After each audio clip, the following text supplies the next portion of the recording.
It's August, I've got my fun glasses on, and so far this year I've read 16 books, which is a huge milestone for me because before this it was 0.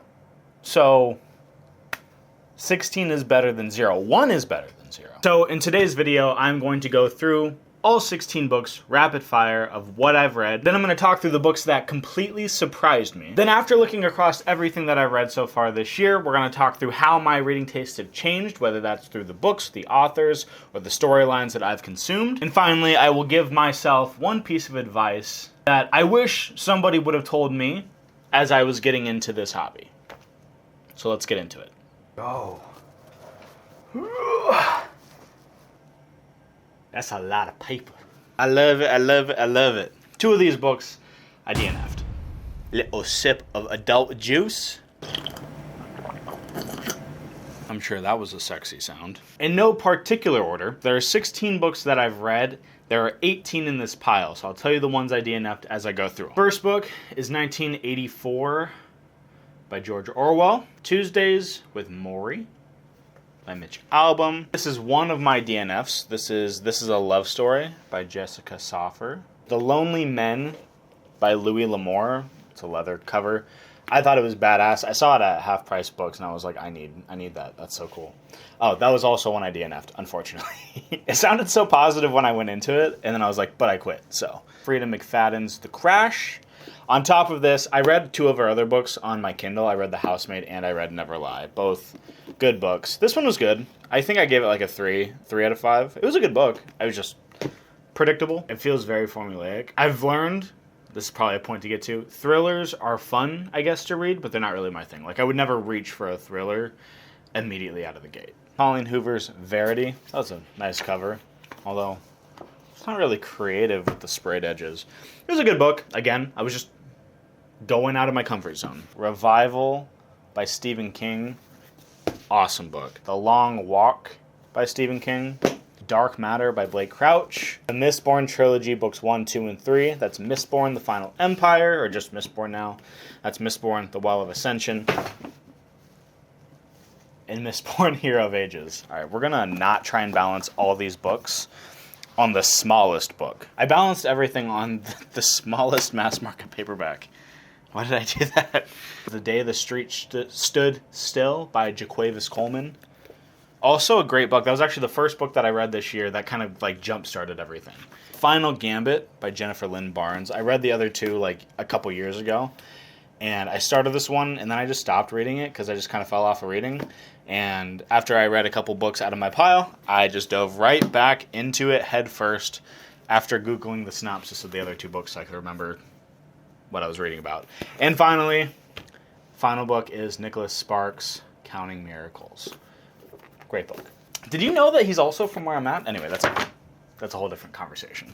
So I've read 16 books. I DNF'd 2. So I took my shot at 18 books this year so far. I'm currently reading Blake Crouch's Recursion because I love Dark Matter, so I was like, I'm going to give him another shot. Okay, so after reading 16 books, there were 4 of them that really stood out to me in terms of things that I either loved or things that I hated. And so the first book that I'm going to talk about, hopefully this doesn't get people's panties in a twist, is going to be George Orwell's 1984.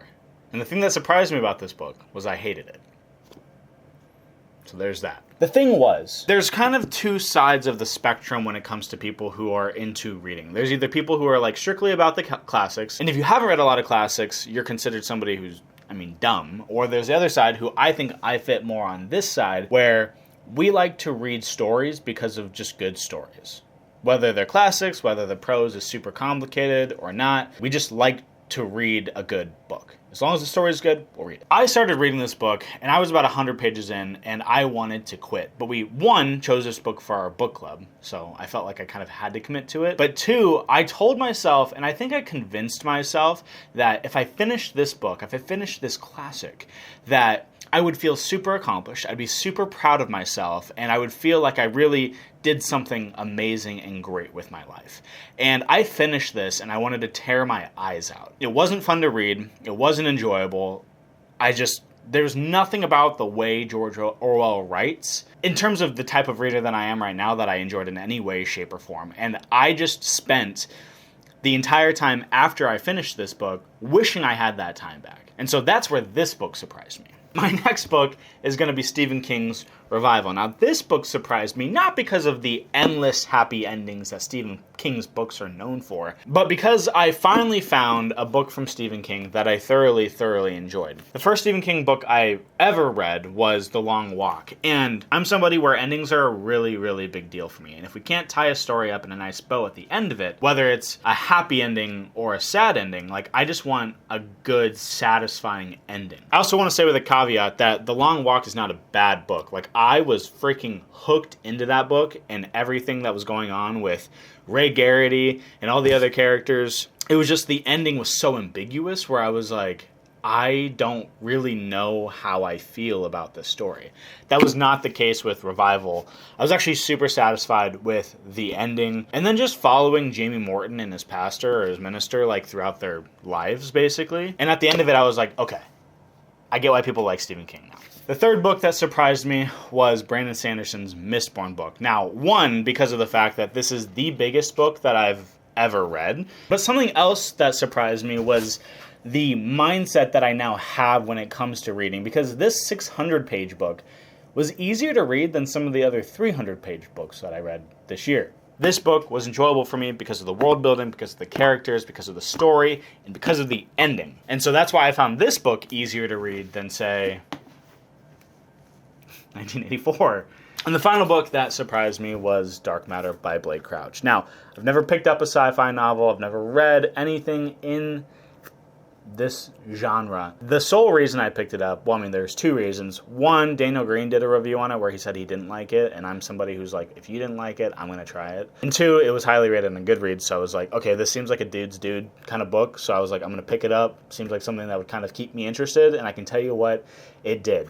I read Project Hail Mary before this, which is a good book, but I felt as though Project Hail Mary, and this might be the point of sci-fi books, so give me some grace. I just felt like Project Hail Mary had so much in-depth language, like scientific language, that it was like, I just kind of found myself, if I couldn't pronounce it right away, just like skimming over it really quick, which that might be a flaw in myself, but it really like kind of made me hesitant around the sci-fi genre. So when I picked this up, I was like, man, like I'm kind of nervous about it. And I can say that Blake Crouch makes these books extremely accessible. His prose is simple. I think he really focuses on like the emotional side of the journey when it comes to storytelling versus like just constantly throwing scientific terms at you. And just the overall journey of Jason Dessen and him just trying to get back to his family was something that tugged on my heartstrings because I have a family, and so it was a super relatable book. Not in the sense that I'm a scientist, because I'm the farthest thing from a scientist, but just in the sense that I'm a family man, and I love my family, and I would do anything to get back to my family. So this book really surprised me in terms of like what can really come out of the sci-fi genre. And so looking back at everything I read, what are some things that I'm starting to learn about my own taste when it comes to books? One, I found that the genres that I tend to gravitate towards the most, whether that's in bookstores or in libraries or on my own bookshelf, is I always find myself when I finish a book either reaching for fantasy, reaching for horror, or reaching for sci-fi. Those are kind of the three, and you can obviously tell by my picks in terms of the books that surprised me. Because I enjoyed those so much, I find myself reaching for those books the most often. That could change in a year. I'm still super new into this reading journey. I also found that I enjoy stories that focus on the characters and the emotional arc of the story rather than constantly trying to impress me with their prose, which, again, if you're somebody who enjoys that, like, that's your taste, that's your prerogative, like, that's all you. For me personally, I just like to be told a really good story. And when I sit down to read a book, I don't want it to feel like work. Like, I'm doing it strictly for pleasure. And that's not saying that a great book can't have a great story as well as really great prose. Again, this is just where I'm at in my reading journey as of right now. And to bring this conversation full circle, if I could go back and talk to my past self back in January and February, and I met myself in the bookstore and I was like, what's up, AJ? Hey man, you trying to find a book? And I'm like, yeah, dude. I think the biggest thing that I would say is be intentional about the books that you choose to invest in. The reason that comes to mind for me personally is because, one, money is a finite resource. Like, we work hard for the money that we make. And so I would say it's not a foolproof plan to approach buying books this way, But something that I've been doing as of recently, as of the past couple months, when I go into a bookstore is I don't just pick books based on the covers. I don't just pick a book up because I'm familiar with the author, I know the author. I will sit there and I'll take time to read the first chapter, sometimes read the first 2 chapters when I'm standing there in the bookstore. Now that doesn't mean that the book's going to hook you in the first chapter or 2, but a few things that you'll be able to at least acknowledge is, do you like the way the author writes?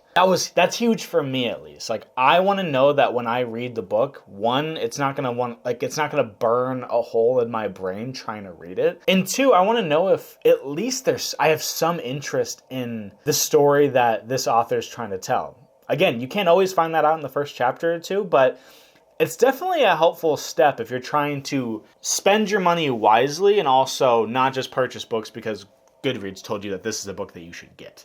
Anyway, that is all 16 books and 2 books that I DNF'd here so far in the year 2026. Let me know down in the comments what advice you guys would give to somebody who is just getting into reading for pleasure. I don't know if my advice would stick. I like to think it was pretty good advice. I could be totally wrong. And if you guys enjoyed this video, the easiest way to show your support for this channel is to give it a like. I've really been enjoying making content here on BookTube, so if you guys are looking for other content to watch, it would mean the world to me if you would check out this video or just click onto my channel and see if there's something that suits your fancy.